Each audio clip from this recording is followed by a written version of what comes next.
Boche gold and diamonds. Buy now, pay later. Koonathara അരിയങ്കാവിന് സമീപം അച്ഛനെ മകൻ തലക്കടിച്ച് കൊലപ്പെടുത്താൻ ശ്രമിച്ചു. കൂനത്തറ കാവുങ്കര വീട്ടിൽ ഉണ്ണികൃഷ്ണനാണ് മകന്റെ അടിയേറ്റ് ഗുരുതരമായി പരിക്കേറ്റത്.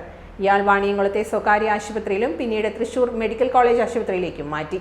സംഭവത്തിൽ മകൻ മനോജിനെ പോലീസ് അറസ്റ്റ് ചെയ്തു. ഉണ്ണികൃഷ്ണൻ തീവ്ര പരിചരണ വിഭാഗത്തിൽ ചികിത്സയിലാണ്. അച്ഛനും മകനും തമ്മിൽ പുലർച്ചെ തർക്കമുണ്ടാവുകയും പിന്നീട് വീടിനകത്തുണ്ടായിരുന്ന വടിയെടുത്ത് മകൻ മനോജ് തലയ്ക്കടിക്കുകയായിരുന്നു എന്നുമാണ് പോലീസ് പറയുന്നത്. വീട്ടിൽ ഇവർ രണ്ടുപേരും മാത്രമാണ് ഉണ്ടായിരുന്നത്. അടിച്ച് പരിക്കേറ്റ് ഉണ്ണികൃഷ്ണൻ വീണപ്പോൾ മനോജ് തന്നെയാണ് സഹോദരനെ വിളിച്ചറിയിച്ച് സഹോദരനാണ് ഉണ്ണികൃഷ്ണനെ ആശുപത്രിയിൽ എത്തിച്ചത്. മനോജിനെ പോലീസ് വൈകിട്ടോടെ അറസ്റ്റ് ചെയ്തു.